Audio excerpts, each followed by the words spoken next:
네, 이 저녁에 오신 여러분들을 주님의 이름으로 환영합니다. 예, 두 손을 들어서 이렇게 환영해 주시는데 감사드리고요. 뒤에 우리 옆 사람이 한번 인사할 때 잘 오셨습니다. 잘 오셨습니다. 따뜻한 저녁 되십시오. 인사하시겠습니다. 예, 네. 거기 뒤에가 스크린이 나오나요? TV가? 그래서 그 뒤에 계시는구나. 그걸 믿고 계시는구만요. 예. 지금 오셔서 바닥에 앉으셔야 될 상황인데 지금 뒤에 계시는구나. 네. 뭐 이렇게 사적인 대화가 많으시네요. 예. 우리가 이번 주 암송 구절이 누가복음 17장 20절 21절인데 세미나 하기 때문에 안 할 줄 알았죠. 점검 안 할 줄 알았죠. 예, 제가 지난주에 안 했던 것 같습니다. 아마 모르고 잊어버린 것 같은데 누가복음 17장 20절 21절 말씀을 우리가 암송하고요. 혹시 안 하는 줄 알고 안 해오신 분들은 보시고 하셔도 무방하겠습니다. 다음 주에 오실 때 헌금 좀 더 하시면 됩니다. 네, 자 누가복음 17장 20절 21절 시작. 누가복음 17장 20절 21절 말씀. 바리새인들이 하나님께 언제 임하니까 묻거늘 예수께서 대답하여 이르시되 하나님의 나라는 볼 수 있게 임하는 것이 아니고 또 여기 있다 저기 있다고도 못하리니 하나님의 나라는 너희 안에 있느니라. 아멘. 예. 마지막에 좋으면 다 좋다고 그랬습니다. 마지막에 힘있게 하시는 거 보니까 다 좋아 보입니다. 예.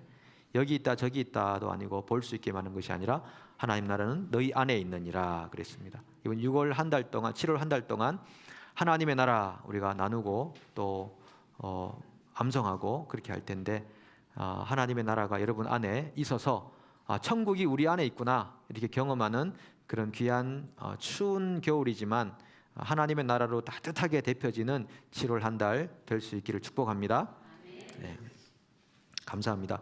오늘 출애굽기 세미나 이제 두 번째인데 우리 지난 주간에 청년들하고 이틀에 걸쳐서 8시간 세미나를 했습니다. 하루 저녁에 2시간 하고 그 다음날 오전에 2시간, 오후에 2시간, 저녁에 2시간 이렇게 8시간 만에 출애굽기를 전체 이 책을 가지고 다 이렇게 했는데 풀타임으로 참석한 청년 한 30명 정도 됐고 그리고 저녁에 이제 직장 때문에 좀 늦게 온 청년들도 있고 그랬습니다. 제게도 굉장히 소중한 그런 시간이었고요. 청년들하고 그렇게 밀도 깊게 말씀으로 만날 수 있는 기회가 많지 않았는데 이번에 하면서 참 좋다. 말씀으로 청년들하고 같이 할 수 있는 시간이 참 좋다 생각이 들었고요. 우리가 이제 청년들이 신앙생활을 이제 첫 발을 내딛는 사회생활을 내딛는 그런 단계에서 하나님 말씀이 체계적으로 그들 심령 안에 단계 이렇게 차곡차곡 쌓여야 되겠구나. 아니면 그냥 신앙생활을 오래 해도 이게 하나님과의 관계라든지 말씀의 이 지경이라든지 이런 것들이 넓어지지가 않기 때문에 신앙생활의 길이에 비해서 깊이나 넓이가 깊지 못하고 높지 못하다 이런 생각을 하면서 이렇게 청년들하고 자주 좀 시간을 가져야 되겠다 생각했습니다. 우리 장년들은 뭐 가만히 놔둬도 여러분들은 잘하실 분들이잖아요. 예, 가만히 놔둬도 잘하실 분들이거든요. 예. 근데 우리 청년들은 좀 더 이끌어주고 이렇게 우리 전도사님하고 같이 그렇게 해야 되겠다 생각을 해봅니다. 지난주 우리 1회, 2회 중간까지 했었는데요. 우리가 짧게 금방 복습하고 그 다음에 출애굽기 2장으로 들어가겠습니다. 여기 제가 화면을 띄워놨지만은 처음에 제가 이 화면 나올 때 구원을 1장에서 15장 얼마까지 했는데 제가 수정합니다. 뒤에 하고 이게 좀 약간 밸런스가 안 맞아서 다시 수정하는데 출애굽기는 크게 3가지 주제가 있습니다. 한번 해보실까요? 첫 번째, 두 번째, 세 번째. 예, 구원과 언약과 예배. 구원은 몇 장까지? 언약은? 예배는? 예, 그렇게 크게 세 파트로 나눠져 있다는 거 여러분이 기억하시고 말씀 나누면 됩니다. 모세오경이 창세기부터 신명기까지 내용인데요. 우리가 지난주에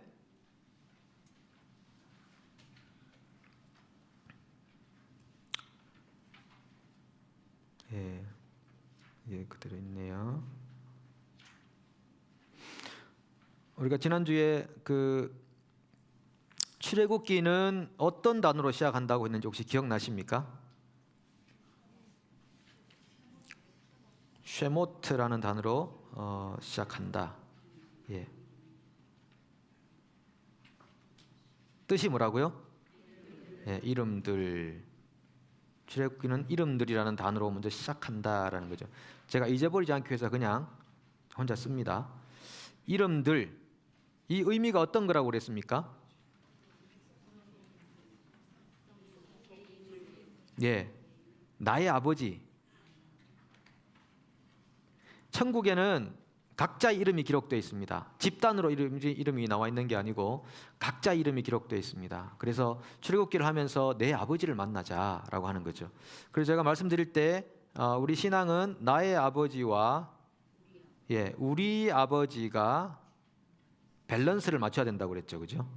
예, 내가 개인적으로 하나님을 예배로 표현하면은 개인 예배가 살아 있어야 되고, 그 다음에 공동체 예배, 공동체 신앙, 공동체적 신앙, 개인적 신앙, 공동체적 신앙이 조화를 이루어야지 하나님이 원하시는 하나님의 사람으로 살아갈 수 있다라고 말씀드렸습니다.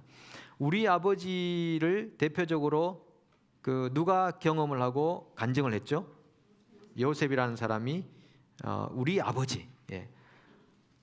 형들은 나를 헤아려 했지만 하나님께서는 만민의 생명을 구원하기 위해서 나를 먼저 이곳으로 보내신 겁니다 라고 하는 그런 공동체적 신앙 고백을 하면서 요셉은 내 아버지는 확실했지만은 우리 아버지가 약했는데 우리 아버지를 찾게 되었다는 것이고요. 이 두 가지를 아주 잘 조화롭게 한 인물이 있습니다. 누굽니까? 다윗. 또 있습니다. 예수님.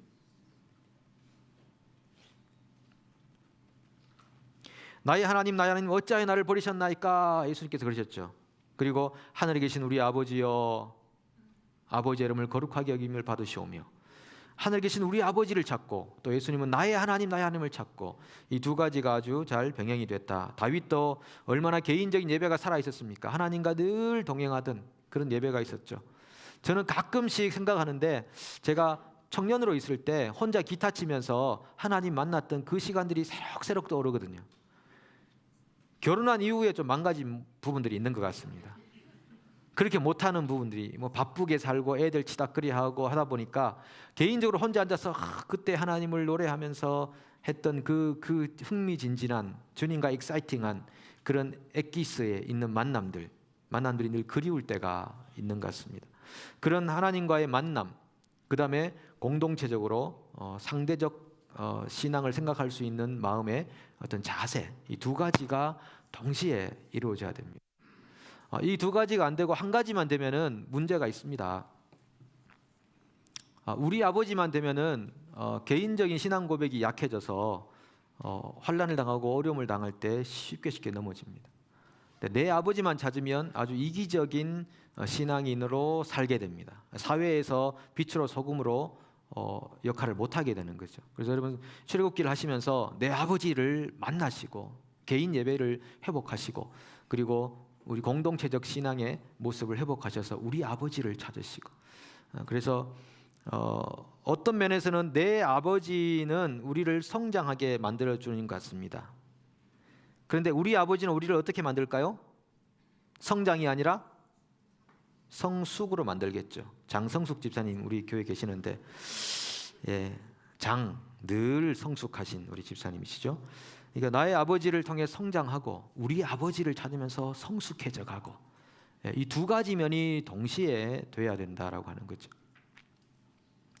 자, 출애굽기는 그런 걸 우리에게 말해주는, 출애굽기 안에 다 들어있죠. 내 아버지를 찾고 우리 공동체적 신앙을 회복하고, 두 가지가 동시에 들어 있습니다. 자, 그렇게 우리가 정리를 좀 하고요. 1장에서는 크게 두 가지 그 내용이 있습니다. 1장은 그 주제가 박해받는 이스라엘인데 이스라엘의 번성과 박해 속에 던져진 이스라엘, 이 두 가지가 1장의 내용으로 나와 있습니다. 지난해 우리 그 청년들이 수련회 참석하고 이제 출애굽기 몇 장에서 무슨 내용을 다루는지를 다 알게 됐어요. 굉장히 습득이 빠르더라고요. 여러분들이 빠른지 청년들이 빠른지를 한번 제가 테스트를 한번 해볼까 합니다. 오늘 4장까지 마친 다음에 한번 나중에 해보도록 하겠습니다. 1장에는 크게 내용이 어떤 게 나온다고요? 예, 두 가지 나오는데 특별히 이스라엘의 번성과 그 다음에 박해받는 이스라엘, 두 가지가 나옵니다. 이스라엘이 번성하게 된 것은 무슨 이유 때문에 됐을까요? 예, 하나님의 약속에 의해서 되어진 거죠. 보통 답은 이 앞자리에서 다 나옵니다.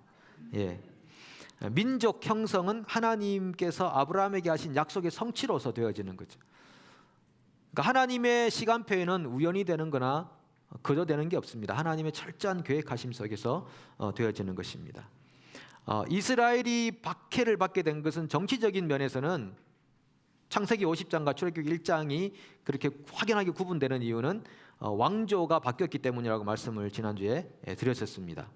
유목민을 귀히 여기는 왕조에서 유목민을 천히 여기는 이집트 왕조로 바뀌면서 이스라엘 백성들이 천대를 받기 시작하죠. 출애굽기 1장에 그렇게 됩니다.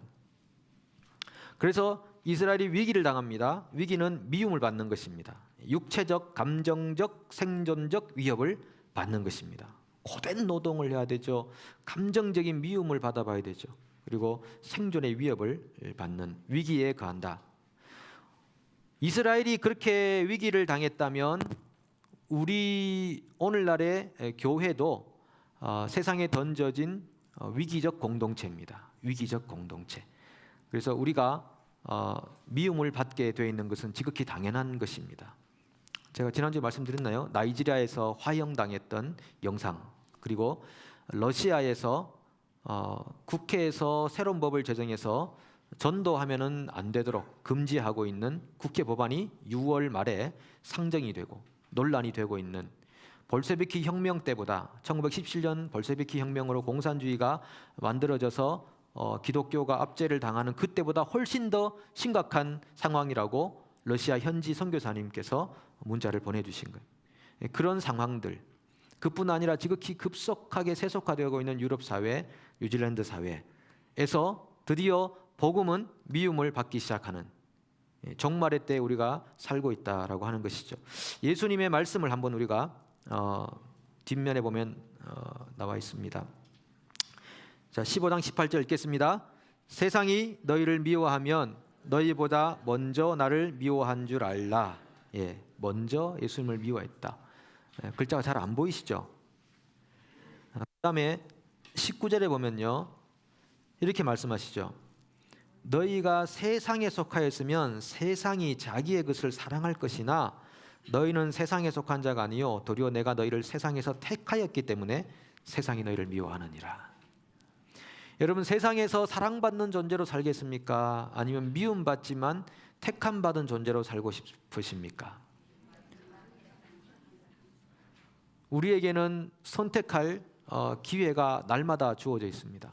세상에서 사랑받고 싶다, 아니면은 예수님의 선택을 받고 싶은가? 두 가지가 우리의 인생 안에 늘 두 갈림길처럼 놓여 있습니다. 조금만 타협하면 우리가 세상의 사랑을 받을 수 있습니다. 환대를 받을 수 있죠. 그런데 세상을 거슬러 가기 시작하면 세상의 미움을 받기 시작합니다.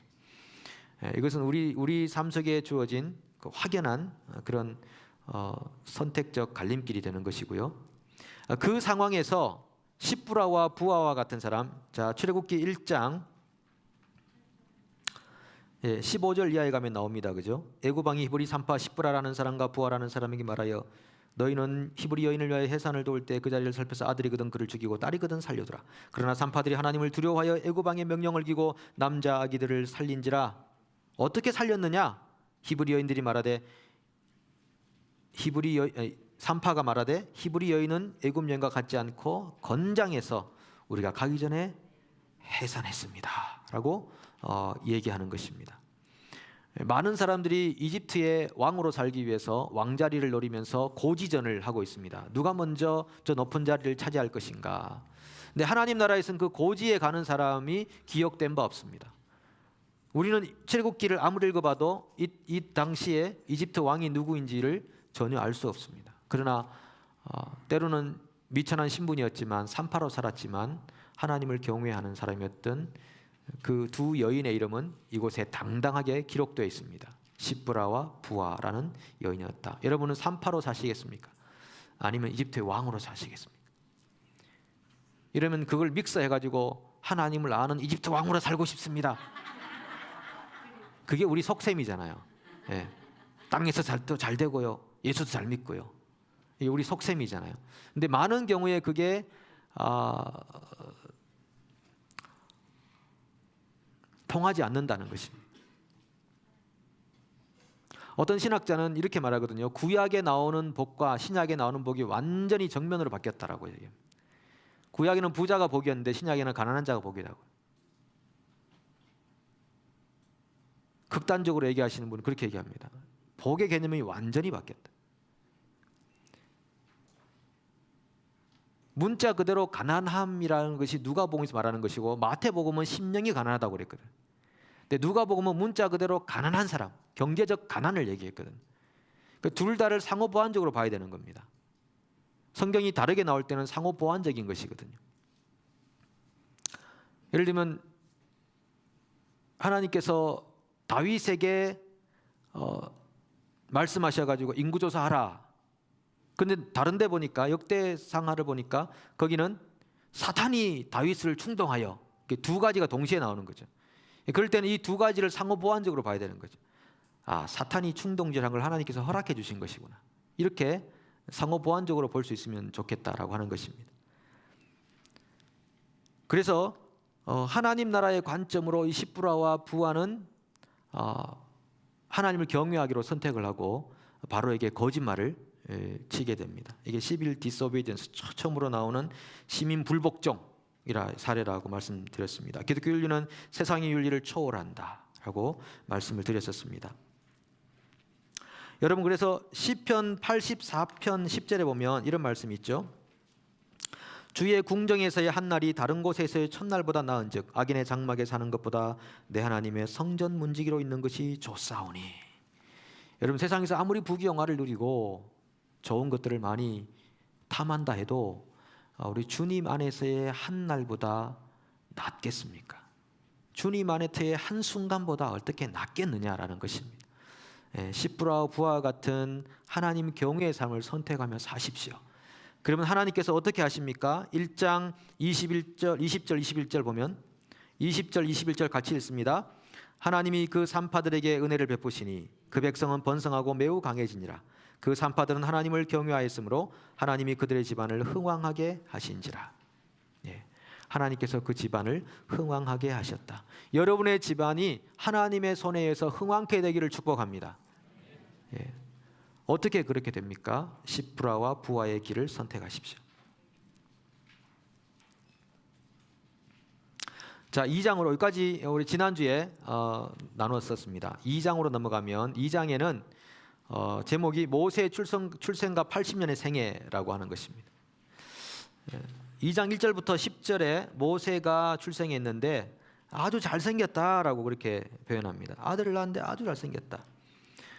여러분, 어렸을 때 태어나자마자 잘생겼다 구분이 됩니까?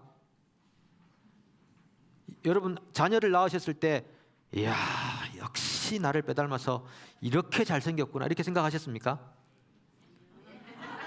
누가 그러셨어요? 예. 시브라 부아는 하나님 앞에서 거짓말을 했지만은 지금 이 거짓말은 너무 안 좋은 거짓말이네, 그죠? 예.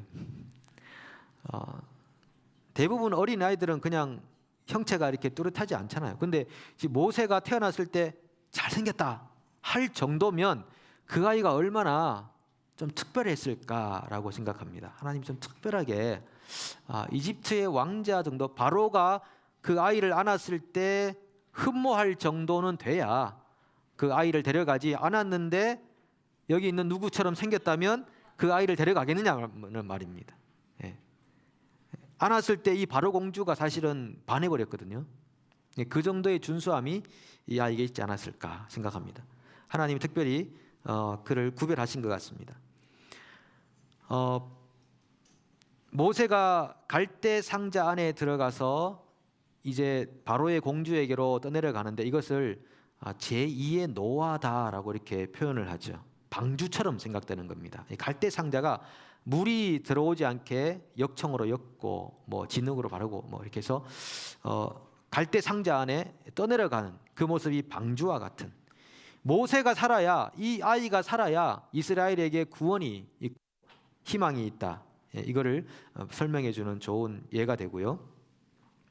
그 다음에 인성교육의 시기에 대해서 말해줍니다. 우리 교재에도 제가 교육학적 관점과 기독교적 관점에서 두 가지로 이 유아 교육에 대해서 좀 적어놨는데요. 교육학적 관점에서 볼 때 유아들은 중요한 것이 놀이라고 하는 것입니다. 놀이를 통해서 언어도 배우고 그 사회를 배운다라고 하는 거죠. 그러니까 너무 어린 시절부터 막 앉혀놓고 천자문하고 ABCD 외우고 가나다라 이렇게 한 아이들은 이렇게 정말 탁월하게 자란 아이들이 많지 않답니다. 그러니까 어릴 때는 신나게 놀고 놀이를 통해서 학습을 배우고 자아를 배우고 사회를 배우고 언어를 배워서 오히려 더 탁월하게 이렇게 성장한 사람들이 오히려 더 많다고 그러죠. 그러니까 이건 교육학적 관점에서 그렇게 하는 겁니다. 그래서 여기서 혹시 늦둥이 낳으실 분들 계시면 참고하시고, 여기 청년들 계시니까 아이를 낳으면은 그렇게 어릴 때부터 놀려야 되는 거죠. 놀려야 되는 거죠. 놀면서 배우는 게 얼마나 많겠습니까? 그리고 특별히 4세, 5세 이때 자기의 라이프 스타일이 다 결정된답니다. 그러니까 지금 여러분들의 라이프 스타일은 여러분의 4세와 5세 때 이미 많이 결정되어 있었다라고 하는 것이죠. 그래서 요즘 기독교에서도, 크리스찬 기독교 교육에서도 굉장히 많이 어린이 포커스화된 교육을 실시합니다. 여러분, 북한에서 만든 태양 아래라는 영화 아시죠? 러시아 감독이 만든, 민스키 감독이 만든 태양 아래라는 영화가 한국에 아마 개봉이 2개월 전인가 아마 됐던 것 같고, 유튜브에도 조금 이제 시사 프로에 많이 올라와 있습니다. 러시아 감독이 북한의 현장을 찍어서 영화로 만들기 위해서 북한을 방문해서 평양에 들어갔는데, 방송을 찍는 동안에 내내 한 사람이 계속, 원래는 이분이 실상을 찍으려고 그랬는데 한 분이 와서 계속 꾸미는 겁니다. 한 가정을 찍는데 아빠, 엄마, 아이가 있는 가정인데 아빠의 직업도 바꾸고 엄마의 직업도 바꾸고 아이한테 계속 뭘 주문하고, 이렇게 해서 완전 거대한 세트장과 같이 평양을 만들어 놓고 국가를 만들어 놓고, 그 장면을 이분이 이렇게 컷하고 난 다음에 계속 찍은 겁니다. 내용을. 원래는 컷하면 이제 꺼야 되잖아요, 그 카메라를. 근데 컷하고도 계속 녹화를 한 거죠. 그걸 굉장히 이렇게 잘 보관했다가 들키지 않으려고 보관하고, 그리고 아파트 문에 급습할까봐 거기 가구 같은 걸 이렇게 문에 막아놓고, 이렇게 해서 그 테이블 보존해서 평양을 나오게 됐거든요. 그러니까 북한에서는 이 사람이 우리 평양의 실상을 제대로 가져갔겠지라고 생각했는데, 이분이 러시아 와가지고 실제 상이 아니라 아주 짜여진 세트장의 그 내용들을, 녹화된 걸 다 그대로 영화로 다큐멘터리처럼 만들었는데 러시아는 개봉을 안 해주는 거죠. 북한과의 또 관계가 있으니까. 그래서 이분이 남한에다가 개봉을 하도록 이렇게 넘긴 겁니다. 이제 그런 장면인데, 거기 보면 북한 아이들이 4세, 5세 이럴 때 소년 단원으로 이렇게 선택이 돼가지고 완전히 앵무새처럼 막 대사를 줄줄줄줄줄 외우는 겁니다. 그리고 공연하는 데 가면 그 꼬마 같은 아이들이 얼마나 맑은 목소리로 노래를 탁탁 하는데, 그렇게 해서 여러분 북한이 지금 유지가 되는 것입니다.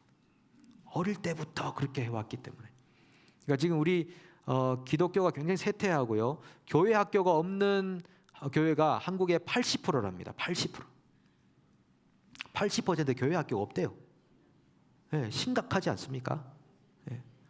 그러면 세대가 없다는 건데, 그러면 한 세대를 30년으로 봤을 때 30년 지나면 기독교는 완전히 몰락인, 우리 한국 기독교는 원래 25%까지 갔다가 18% 지금 좀 될 텐데 18% 아마 그때 되면은 모르겠습니다. 어떻게 떨어질지. 인구도 감소하고 그 다음에 다음 세대도 없고 유아들도 없고 그렇게 되는데 그래서 우리가 정말 뭐 이민 와서 우리가 살고 있지만은 우리 기성 세대만 보면은 큰일 납니다. 기성 세대는요 20, 30년 지나면은 우리 박석 집사님 지금 50 후반이시잖아요, 그죠? 60 전이시잖아요, 그죠? 얼굴은 40세로 보이지만은 50 후반이거든요. 그러면 20년 지나면 70 후반, 거의 80대가 된다는 거예요. 30년 지나면 90, 그때까지 계실 거잖아요, 그죠? 90. 그러면은 여기 계신 분이 대부분 다 80 이상, 90 이렇게 되실 텐데 우리만 생각했다가는 교회가 어떻게 될지 모른다는 거죠. 우리가 아니라 지금 우리의 생각은 30년 후에 있는 사람들 생각해야 됩니다. 그럼 뭡니까? 10대, 20대, 30대. 그 사람들을 우리가 생각하면서 우리 신앙을 경영하고 교회를 생각해야 된다라고 하는 거죠. 모세는 어릴 때 어머니로부터 굉장한 영향을 받습니다. 여러분 보십시오. 이 기독교적 관점에서 보면은 유아가 어머니에게 굉장한 영향을 받는다라고 봅니다. 우리 책에 보면은 정신분석학에서도 인간 종교성의 뿌리는 어린 시절의 경험에 있다라고 말합니다. 어머니 품에서 있는 영아, 관계 안에서 사회성을 기르는 유아, 자아를 찾아가는 시기, 그 시기가 바로 아주 어린 시절의 유아의 시절이다라고 하는 것이죠. 여러분 혹시 어릴 때 어머니 품에서 신앙을 배우신 분, 아니 기억은 나지 않지만 어머니가 나를 신앙으로 길렀다. 그러면 한 여기서 한 10% 정도도 안 되거든요. 그래서 우리 교회가 이런가 뭐 이러면서 어머니 품에서 배우는 신앙이 굉장히 중요하다라고 하는 것이죠. 제가 이번에 공부를 좀 했잖아요. 했던 부분도 그 부분에 관한 연구를 좀 했거든요. 우리 어린이들, 아이들이 어떻게 신앙 발달이 되어 가는가, 이거를 교육학적에서, 선교학적에서, 성서학적에서 이런 측면에서 한번 살펴보았거든요. 근데 보면 볼수록 성경에서 우리에게 계속 강조하는 것이 어린 아이들을 매를 대면서까지 늙어서 떠나지 않도록 어릴 때부터 성경을 가르치고 신앙생활을 하게 하라고 이렇게 했던 것에서부터 시작해서 군데 어릴 때부터 신앙생활을 해서 결국은 그들이 믿음에 장성한 사람으로 살아가도록 만드는 것, 굉장히 중요한 요소라고 성경이 그렇게 강조하고 있는데도 많은 기성세대가 그걸 놓쳐버렸죠. 그래서 지금의 한국 상황이 지금 벌어지게 된 거예요. 굉장한 위기에 처해 있음에도 불구하고 한국에는 워낙 대형 교회들이 많아서 괜찮다 생각하는데 절대 그렇지 않거든요. 그래서 우리 교회는 지금 제가 한 2년 전에 통계라서 잘 모르겠습니다만 지금 어떨지 50세 이하가 50%, 50세 이상이 50%더라고요. 그리고 20대와 50대를 합치면 40%. 그러니까 20대가 20%, 50대가 20%예요. 이렇게 되어 있는데 지금까지는 제가 볼 때는 굉장히 밸런스가 잘 맞다라고 생각을 합니다. 하지만 앞으로 우리가 더 어떻게 할 것인가 생각을 많이 해볼 필요가 있습니다.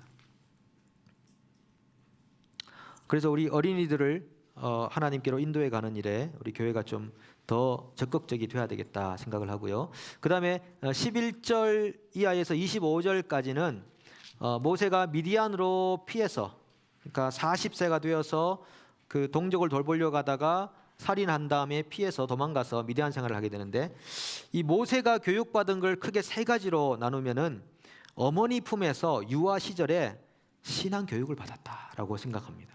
어머니 품에서. 그 다음에 이집트에 가서 이집트의 왕자로서 엘리트 교육을 받게 되고, 그 다음에 광야를 나가서 40대에 광야에 나가서 성품 교육을 받게 됐다라고 하는 거죠. 어머니에게서 신앙교육 받은 게 제일 짧고요. 그 다음에 이집트, 그 다음에 성품 교육, 이렇게 점점점 늘어나게 되는데, 그만큼 어머니에게서 어린 시절에 어머니의 그 숨결로부터 오는 그 영적인 기운과 어떤 신앙을 먹고 사는 것은 그만큼 밀도가 깊다는 것입니다. 40년에 해당될 만큼의 4년, 3년, 4년이라는 것이죠. 어린 시절에. 그래서 이미 뭐 더 이상 우리가 이제 손자가 있으니까, 손주들을 키우실 때도 이렇게 하시면 어떨까 싶고요. 사실은 저도 아이를 기를 때 이런 생각을 많이 못하고 너무 바쁘게 살아가지고, 지금도 좀 그런 면이 있습니다만, 너무 바쁘게 살아가지고 아이들을 어릴 때부터 신앙교육 이렇게 하는 걸 잘 못했던 것 같아요.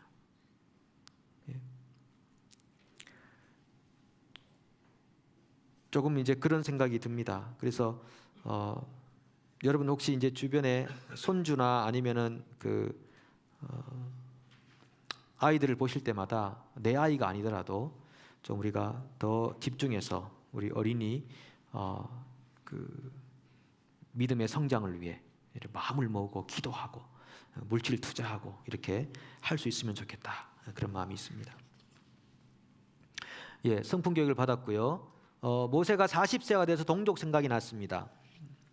동족을 한번 돌아봐야 되겠다 생각했습니다. 이거는 출애굽기에 나오지 않지만 사도행전에 보면 사도 바울이 스데반인가요? 스데반이 설교하다가 그가 40세가 되어 동족을 돌아볼 생각이 나더니 이렇게 말했습니다.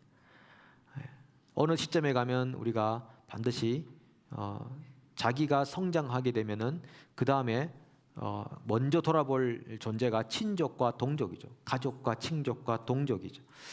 동족을 돌보려고 하다가 그가 살인한 이유 때문에 미디안으로 도망을 가는데, 하나님이 그렇게 돌보라고 하신 것 아니었거든요. 살인하면서까지 돌보라고 한 것 아니었는데, 그는 아직 충분히 훈련되지 않은 면 때문에 살인을 하게 됩니다. 그래서 그 의욕이 앞섰습니다. 의욕이.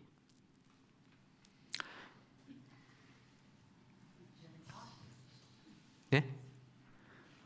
의욕이 앞섰습니다. 여러분 이런 말이 있죠.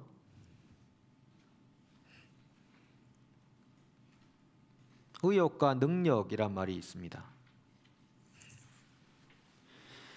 자, 우리가 하나님 나라의 일꾼으로 살기 위해서 1번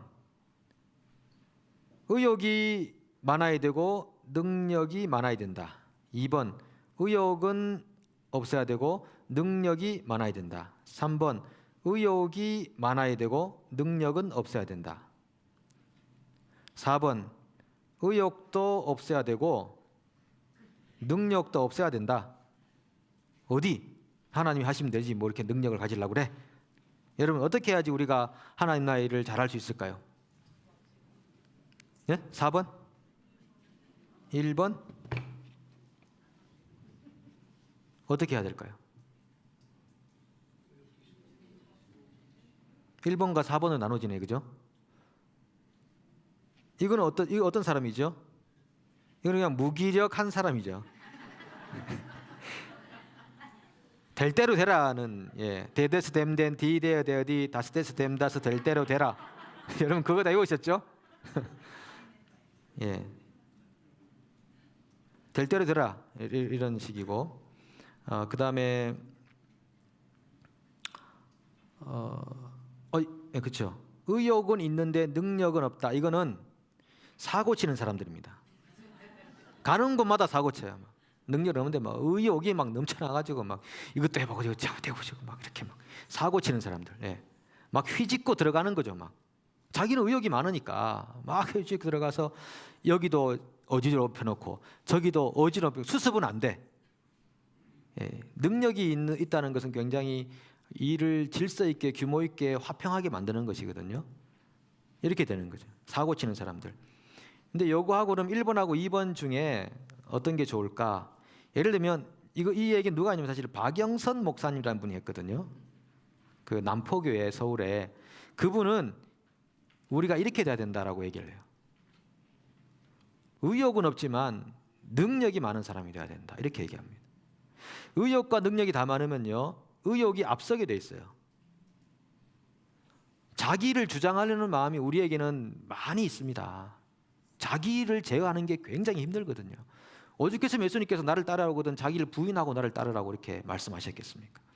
자기 부인이 안 되면 예수님 못 따라간다고요. 자기 의욕을 꺾지 못하면 하나님의 능력이 나타날 수가 없다니까요. 둘 다 공존할 수 없다니까요. 내 의욕이라는 것은 내 자아가 충만해져 있는 것인데 하나님 능력이 어떻게 이것을 극복할 수 있겠습니까? 의욕이 넘쳐가지고 그러면 안 된다는 거죠. 하나님께서 내게 무엇을 원하시는가를 들을 마음과 준비된 마음이 있으면 그것을 의욕이 없다고 표현해 보겠습니다. 하나님께서 내게 주시는 것들을 따라가고자 하는 소망이 있으면 하나님이 내 안에 역사하셔서 결국은 그리스도가 주인되어 나로 하여금 행하게 하는 일을 한다는 것이죠. 그럴 때 하나님의 능력이 나타난다고 하는 것입니다. 나는 그러면 생각하는 거죠. 나는 별로 한 게 없는데요. 그런데 놀라운 열매들이 있어요. 이게 이렇게 되는 거죠. 의욕이 많고 능력이 많으면요, 전부 자기가 있다고 생각해요. 내가 의욕이 많았으니까 그거 다 내가 했습니다. 그거 내가 했어야 되는 거예요. 그거 내가 그거 내가 기도했거든. 그거 내가 도와줬거든. 전부 내가 했다고 생각하죠. 아닙니다. 예. 하나님께서 하셨습니다. 저 정말 한 거 별로 없는데요. 하나님께서 하셨어요. 그런 사람이 되어가는 과정이 모세가 미디안에 가서 훈련받은 40년의 시간입니다. 모세는 애굽에 있을 때 의욕이 충천했잖아요. 내가 한번 해보리라. 우리 민족을 내가 한번 보살펴리라. 막 사기 충전돼 있었거든요. 그럼 어떻게 됩니까? 하나님 능력이 역사하는 게 아니라 사람을 죽여버린다니까요. 의욕이 앞서가지고. 가끔 우리가 교회 생활하다 보면은 의욕이 많은 사람들이 있거든요.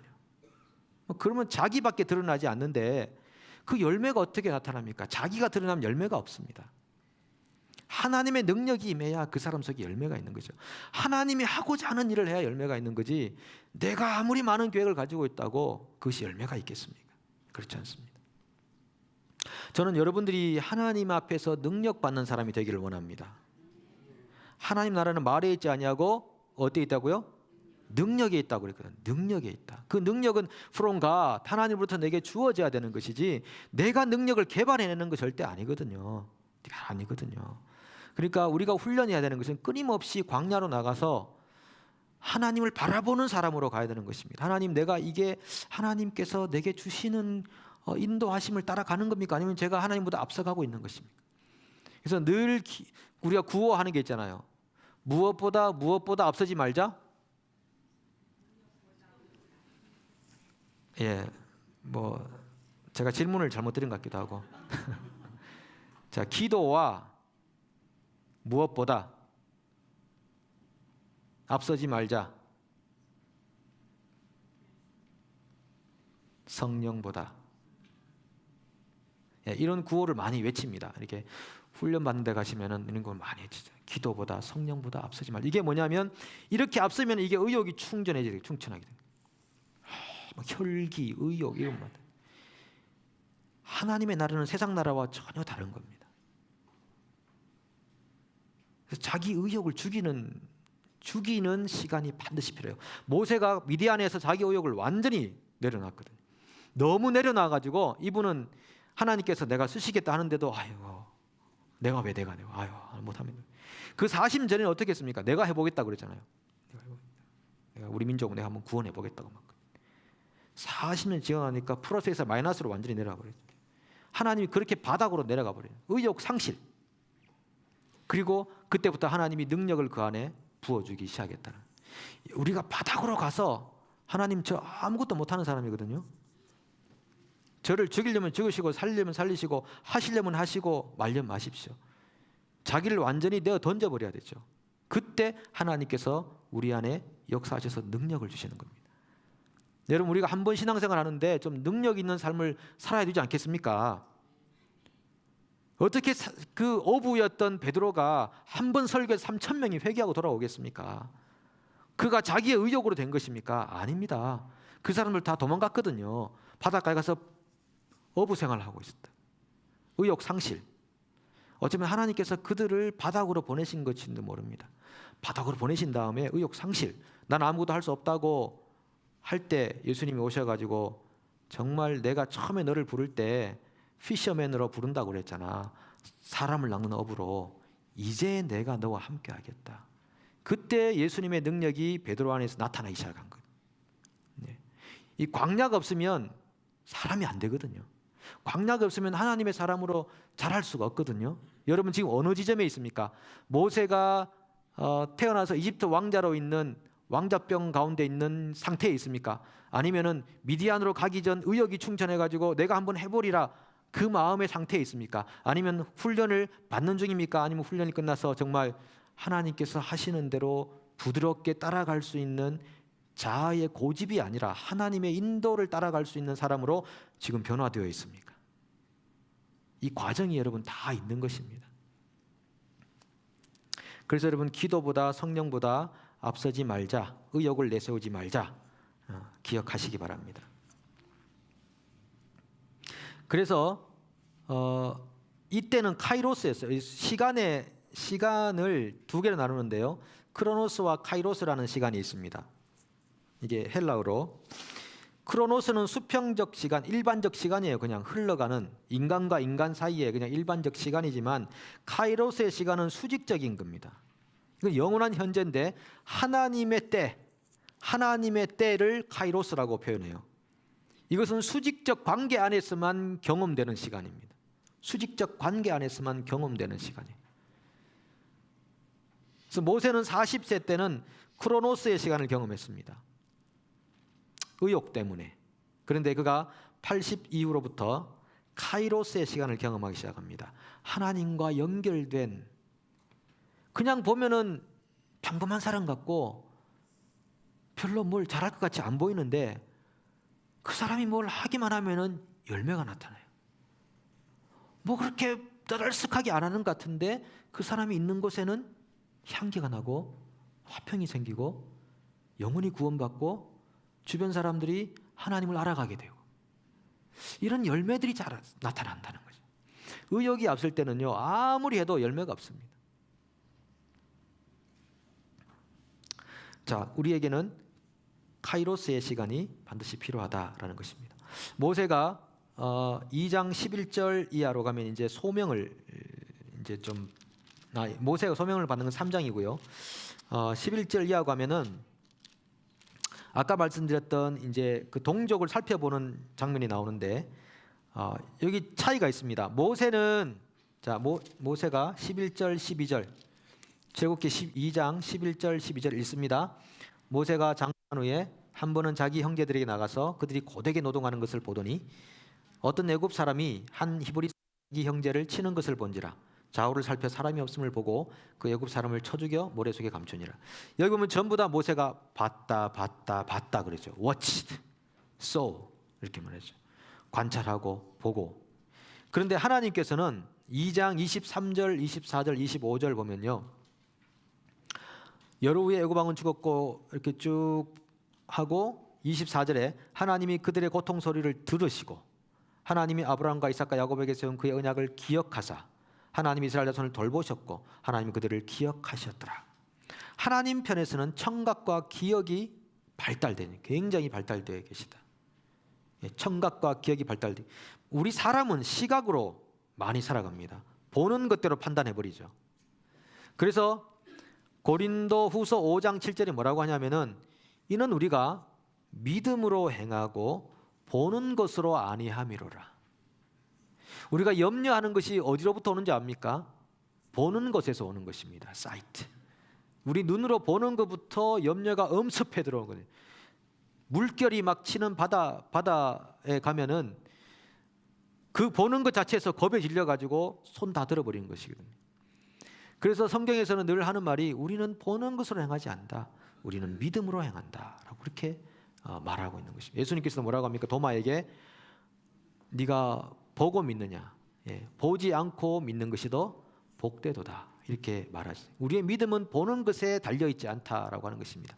여러분 우리가 살아가면서 보는 현상은 우리의 믿음을 떨어뜨리는 현상이 얼마나 많습니까?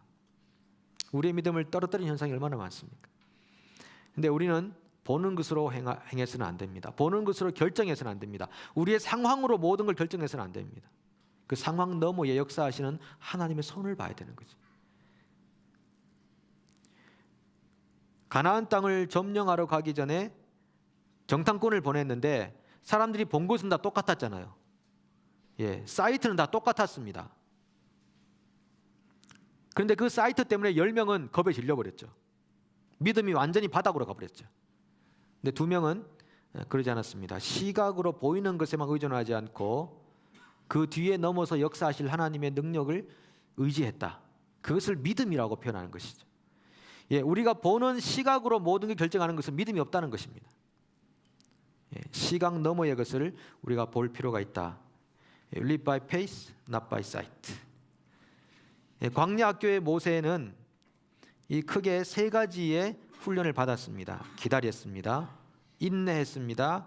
자기를 부인하기 시작했죠. 이게 의욕을 떨쳐버리는 시간들입니다. 그래서 넓이와 깊이와 성품을 골고루 훈련받는 그런 시간들이었다. 이것이 여기 우리 교재에도 잘 나와 있는 내용입니다. 그 다음에 3장으로 넘어가도록 하겠습니다. 3장의 내용은 모세의 소명이라고 하는 것입니다. 모세의 소명. 모세가 어떻게 부름받았나라고 하는 것입니다. 떨기나무를 모세가 봤습니다. 떨기나무는 쉽게 타버리는 나무입니다. 금방 타버리는데 불이 붙었는데 타지 않습니다. 그 말은 야 모세야 너 떨기나무 같지. 근데 내가 붙들면 너 타지 않아. 타서 없어버리지 않아. 내가 너 붙잡아 줄게 라고 하는 이미지적 부르심으로 하나님이 모세를 부르고 있습니다. 그리고 네가 선 곳은 거룩한 땅이니 내 신을 벗으라 이렇게 말씀하시죠. 네가 선 곳은 거룩하니 내 신을 벗으라. 여기서 신은 모세가 걸어왔던 인생의 역사와 문화를 의미하는 것입니다. 그리고 신을 벗는다는 것은 내가 종이 된다는 것입니다. 내가 주님 앞에서 종이 된다는 의미가 있는 거죠. 역사와 문화를 벗어라. 내가 네 역사를 만들어주고 내가 너 문화를 만들어줄게. 그리고 너는 내 종이다 라고 하는 의미가 거기에 있습니다. 떨기나무에서 부르실 때 소명이라고 하는 것은요 항상 이 크게 3가지의 내용을 가지고 있습니다. 하나님께서 누군가를 부르실 때 크게 사람을 사람답게 살도록 좀 해주라. 이게 하나의 소명이고, 그리고 네가 갇힌 자들을 좀 해방시켜주라. 그리고 네가 하나님의 귀가 되어주라. 하나님의 음성을 들을 수 있는 귀가 좀 되어주라. 이 크게 3가지의 부르심으로 소명을 하십니다. 우리 가능하시면 이사야 61장을 한번 찾아보시죠.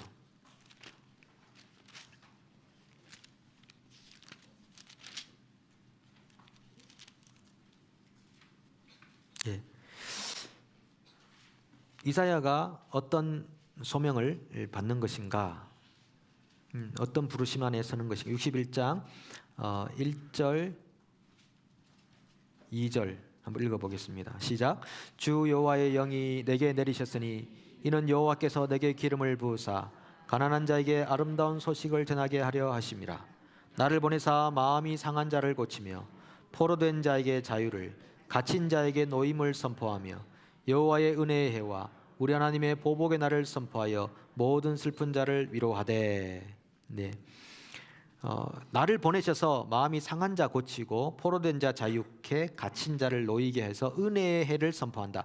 은혜의 해는 희년이라고 하는 것이죠. 그리고 보복의 날, 심판의 날을 선포하게 하신다. 예수님께서 메시아로 활동하시면서 성전에 들어가셔서 안식일 날 이 누가복음에 보면은 이 구절을 읽으셨습니다. 예수님께서 보냄받은 이유가 바로 이것 때문이라고 하는 거죠. 마음이 상한 자를 고치고 포로된 자를 자유케 하고 눈먼 자를 또 갇힌 자를 놓이게 하고 하는 이런 부르심을 받았다면은 오늘날의 교회는 모세의 부르심 받음과 같은 부르심을 받은 것입니다. 그 교회가 해야 될 일이 뭐냐 하면은 이 인간 사회 안에 사람을 사람답게 살도록 만들어 주는 것. 그것이 교회가 하는 일이고, 그리고 갇힌 것에서 자유하도록 해주는 것. 메인 세상의 그 속물적 인간으로 살아가는 사람들을 해방시켜서 다른 세상을 경험할 수 있도록 해주는 것. 그리고 그 사람들이 하나님의 목소리를 들을 수 있도록 도와주는 것. 이것이 교회가 오늘 부름받은 소명이라고 하는 것입니다. 그래서 우리가 무슨 일을 하려고 할 때 이 세 가지 일에 해당되는 건가 생각해 보면 됩니다. 해당되면 해야 되는 것이죠. 해당 안 되면 안 해도 되는 것입니다. 그럴 때 이 모세가 깜짝 놀라가지고 제가 우리 이집트에 있는 우리 유대인들한테 가서 얘기는 하겠습니다만은 할 수는 있겠습니다만, 그러나 그들이 너를 부른 그분이 누구냐라고 묻는다면 제가 뭐라고 해야 됩니까? 라고 할 때 하나님께서 나는 스스로 있는 자 아니라 여호와다 이렇게 표현을 합니다. 나는 스스로 있는 자 아니라. 그래서 여호와란 이름은요 곧 우리를 부르시는 복음과도 같은 내용입니다.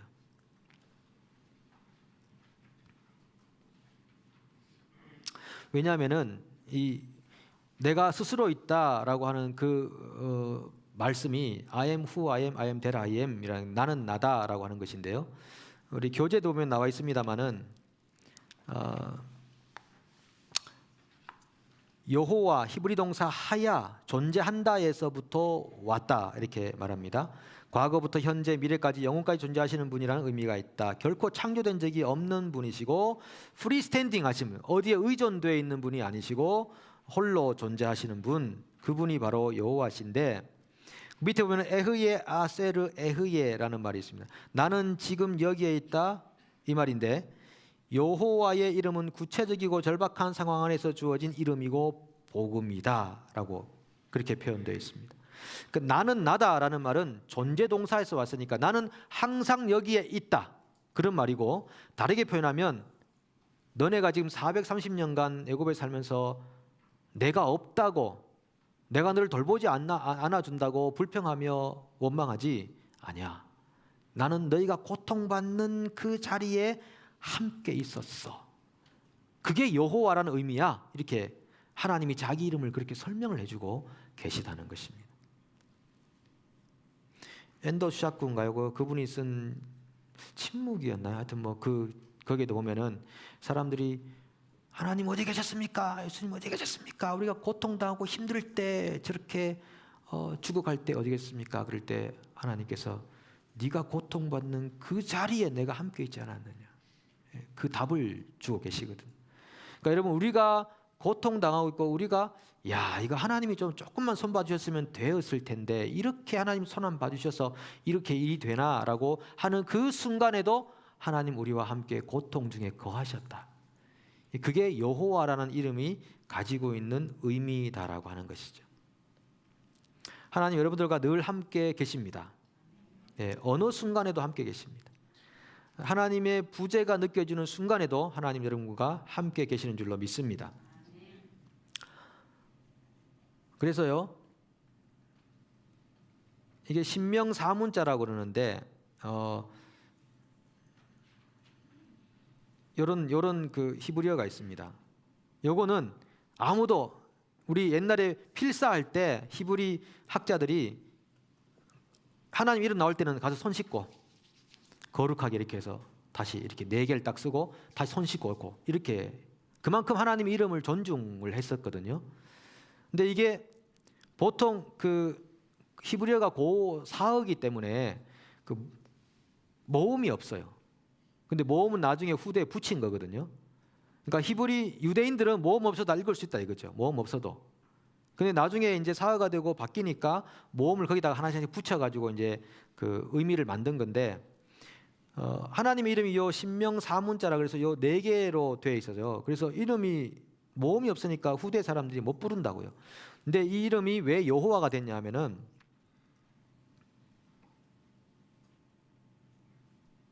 아도나이라는 말, 이게 주님이란 뜻인데요. 이 아도나이라고 하는 주님의 뜻의 이 아, 오, 아, 요 모음 3개를 여기다 붙인 겁니다. 야, 호, 바 이렇게 된 거죠. 그래서 이름이 여호와, 원래는 여호와 이렇게 됩니다. 여호와 이렇게 되고 공동 번역에서는 야훼 이렇게 했죠. 그래서 하나님 이름이 여호와로 된 것은 이런 절차를 통해서 됐지만 이건 정확한 이름이 아니에요. 하나님에게 어떻게 이름이 있을 수 있겠습니까? 이름을 짓는다는 것은 높은 사람이 낮은 사람이 이름을 지어주는 거 아니겠습니까? 그렇죠? 하나님이 아담을 만든 다음에 그 짐승 홀로 있는 게 외로워 보여서 그 하나님이 짐승들을 만드셨거든요. 만들어서 딱 데려오니까 그 중에 네 배우자 있는가 보라 하니까 이 아담이 계속 이름을 지어요. 개, 고양이, 말, 소 이름을 지어줬거든요. 그리고 이 안에는 없나 보다. 팍 꽂히는 동물이 없었어요. 이 아담한테. 그래가지고 하나님이 깊이 잠들게 해서 갈빗대를 빼가지고 여자를 만들어내요. 그러니까 그 아담이 너는 여자야 이렇게 말해줍니다. 그러니까 아담이 이름을 지어줬죠. 여자야. 남자는 이쉬, 여자는 이샤. 남자에게서 나왔은즉 여자라 하리라. 그러니까 남녀는 원래 동등한 존재입니다. 예, 남자는 더 우월하고 여자는 더 약하고 밟아도 되고 때려도 되고 함부로 해도 되는 그런 존재가 아니죠. 예, 아니잖아요, 그죠? 저희 분위기 보니까 전혀 그런 부분에서는 왜냐하면 지금 반대로 살기 때문에 전혀 그런 부분에서는 진짜 제가 느낌이 지금 무슨 소리 합니까? 이렇게 이제 그 정도 한국에는 한국하고 다릅니다. 한국하고는 다른 것 같아요. 굉장히 동등한 존재지만 역할이 다른. 예를 들면 우리가 하나님과 예수님도 더 높고 더 낮고가 아니거든요. 역할상의 구분이지 아버지와 아들의 구분이지 더 힘이 세고 약하고 그런 존재가 아닙니다. 그러니까 남편과 아내도 동등한 존재로서의 그런 돕는 배필이라는 거죠. 돕는다는 것은 힘이 센 사람이 약한 사람 돕습니까? 약한 사람이 센 사람을 돕습니까? 센 사람 약한 사람 돕죠. 장로님 가정에도 그렇잖아요, 그죠? 예, 센 사람이 약한 사람 돕는다. 그런 면에서 거기서 돕는다는 말이 여호와는 나의 도움이시라 할 때 그 돕는다고 같거든요. 그러니까 구집사님한테 강집사님은 여호와와 같은 존재예요. 돕는 배필이시죠. 자, 답을 못 하시니까 일단은 지금 아직 시차 적응이 안 되셔가지고 한국 갔다 오셔가지고 조금 그렇습니다. 그 구집사님이 오신 날부터 추워지기 시작했어요, 뉴질랜드가. 그래서 썰렁한 분이다 생각을 합니다. 질문 답도 안 하시고. 그래서 여호와라는 이름 안에 복음이 들어있는 거예요. 여호와라는 이름 안에 복음이 들어있는 것입니다. 여호와, 우리를 떠난 적이 없는 분이 여호와구나.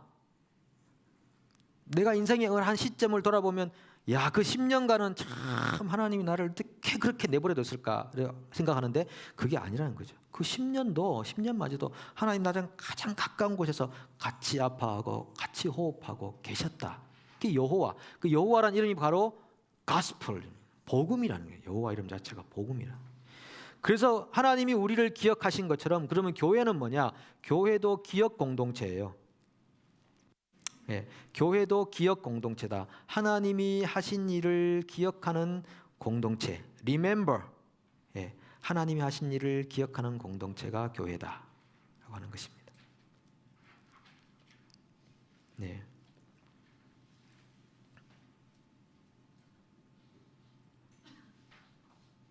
예를 들면 성찬, 이거 다 Remember거든요. 성찬 Remember거든요. 주님이 하신 일을 기억하는 Remember거든요. 예배, 하나님이 하신 놀라운 일들을 우리가 기억하면서 예배하는. 예를 들면 초막절, 유월절 전부 다 기억하는 것입니다. 하나님이 우리를 위해 어린 양을 주셨고, 그리고 맥추절 우리에게 보리를 주시고 밀을 주시고, 그리고 우리에게 장막절 광야 생활 동안 우리를 구름 기둥과 불 기둥으로 인도하시고 만나와 매출하기로 인도하시고 우리를 그렇게 보호하셨지. 전부 기억 공동체라고 하는 것입니다. 그래서 교회는 잘 기억해야 된다. 뭘 기억합니까? 하나님께서 하신 일을 기억하는 공동체. 그런 공동체가 돼야 됩니다. 자, 모세의 소명은 그렇게 해서 가고요. 그 모세의 소명 우리가 할 때 이것만 하고 제가 오늘 마치겠습니다. 자, 우리 14페이지에 보면은 그 표가 하나 있는데 이 표만 한번 해볼게요. 3장 7절 8절. 예. 3장 7절 8절 한번 보겠습니다. 자, 읽겠습니다. 시작. 여호와께서 이르시되 내가 애굽에 있는 내 백성의 고통을 분명히 보고 그들의 감독자로 말미암아 부르짖음을 듣고 그 근심을 알고 내가 내려가서 그들을 애굽인의 손에서 건져내고 그들을 그 땅에서 인도하여 아름답고 광대한 땅 젖과 꿀이 흐르는 땅 곧 가나안 족속, 헷 족속, 아모리 족속, 브리스 족속, 히위 족속, 여부스 족속의 지방에 데려가려 하노라. 아멘. 하나님의 약속, 하나님은 움직이시는 분, 일하시는 분, 활동하시는 분. 그래서 히브리어는요 동사가 먼저 나와요. 명사가 먼저 나오는 게 아니라 동사가 먼저 나와요. I go 그러면 go I 이런 식으로 나옵니다. 그러니까 히브리어는 굉장히 역동적인 언어예요. 하나님께서 역사하시는 그 일은 역동적이다. 그래서 동사가 먼저 나와버려요. 그래서 여기 보면은 동사가 중요한 거죠. 7개 동사가 나오는데 보고 듣고 알고 내려가서 건져내고 인도하여 데려가려 하노라. 요거를 출애굽기 전체를 나눈다면 보고 듣고 알고는 1, 2장, 내려가는 거는 3에서 11장, 건져내는 거는 12장 6월절, 그다음에 인도하는 거는 13에서 24장, 데려가는 거는 25에서 40장. 이렇게 나누면은 좀 더 구체적으로 이 출애굽기 내용을 나눌 수가 있습니다. 보고 듣고 알고는 이스라엘의 고난의 현장을 보여주시는 것이고요. 내려가신다는 것은 하나님의 개입하심이에요. 복음이라는 것은 하나님의 개입으로 시작되는 겁니다. 복음은 인간의 결집으로 시작되는 게 아니고 복음은 하나님의 개입으로 시작되는 것이죠. 그래서 결국은 12장에서 6월절을 마지막 장자의 죽음, 10번째 재앙, 6월절을 경험하게 하시면서 피의 복음을 경험하게 하십니다. 우리가 고난받고 있을 때 하나님이 오셔서 우리에게 피를 주셨습니다. 6월절을 보게 하셨고, 그리고 우리에게 인도하여 세례와 훈련을 이 과정 가운데 시켜주셨습니다. 인생에서 만나는 많은 과정들, 살면서 경험하는 우여곡절들이 있잖아요. 뭐 재정 문제, 건강 문제, 관계, 뭐 여러 가지 문제들을 훈련시켜주는 장이 있어요. 그게 13에서 24장. 그 다음에 우리를 영적인 가나안 땅으로 데려가는 것이 예배 훈련을 하면서 제사장으로 살아가도록 우리를 만들어 가시는 과정. 출애굽기 전체를 보면은 우리 인생의 한 편의 드라마를 보는 것과 같은 것이에요. 그래서 중요한 성경이라고 할 수 있습니다. 요거를 그래서 현대로 적용을 하면은 환경을 통해 하나님이 개입하시고요. 그리고 많은 분들이 굉장히 어렵다가 하나님 만났다 이런 분들이 많습니다. 우리 수련회에서도 그런 청년이 있었다고 그러대요. 뭐 육신적으로 좀 몸이 건강이 안 좋은 청년이 있었는데 그 투병하고 고치는 과정에서 이 청년이 하나님을 제대로 만나게 되는. 그 전과는 다른 사람으로 변화가 됐다는 것입니다. 사람에게는 고난이 필요한가 봅니다. 사람에게는 고난이 필요한가 봅니다. 그래서 하나님 우리에게 고난을 허락하시는가 봅니다. 하나님 우리 고통 주려고 하시는 게 아니라 고난을 통해 하나님 보게 하려고 그렇게 그 시간을 주신 것 같습니다. 그래서 복음을 만나게 해서 결국은 이 사람들을 어떻게 사느냐, 2가지. 제가 출애굽기 하면서 강조하는 몇 가지가 있는데 이것도 굉장히 중요한 겁니다. 말씀드렸던 구원, 언약, 예배 이 3가지 중요하고요. 그리고 이 2가지. 그럼 우리가 피의 복음을 경험해서 어떻게 살라고 하는 것인가 2가지 읽어봅니다. 시작. 첫 번째 예배자, 2번째 선교사로 살아. 예배자로 살고 선교사로 삽니다. 선교사로 사는 이유는요, 아직 하나님을 알지 못하는 사람을 예배자로 만들기 위해 사는 겁니다. 그 선교에서 뭘 하려고 하느냐, 예배자 만들려고 하는 겁니다. 예배자. 하나님 예배해 보셨습니까? 아니요. 하나님을 왜 예배합니까? 하나님을 우리가 예배해야 되는 이유가 있는데요 하고, 그것이 교회가 하는 모든 사역의 포커스입니다. 하나님을 왜 예배해야 되느냐? 하나님을 예배하는 것이 인간의 근본적인 창조의 목적이었다. 그러면서 예배하는 사람으로 만들어가는 거예요. 이게 선교사가 해야 되는 일이다라고 하는 것입니다. 오늘은 이렇게 3장까지 우리가 말씀 나누고 전리품 얘기는 다음 주에 하면서 또 넘어가도록 하겠습니다. 아무쪼록 우리 사랑하는 주님의 교회 성도님들이 출애굽기를 하는 동안에 하나님의 인도하심을 잘 받고 복음과 말씀과 또 능력의 사람들이 되셔서 의욕보다 능력의 사람들, 기도와 성령보다 앞서지 않는 하나님께서 사용하시기에 아주 부드럽고 아주 준비된 새롭게 재창조하고 진흙으로 새롭게 빚을 만하셔서 하나님께 귀하게 쓰임받는 능력 나타내는 하나님의 종들 되시기를 축복합니다. 아멘. 감사합니다. 우리 찬양하고 기도하겠습니다.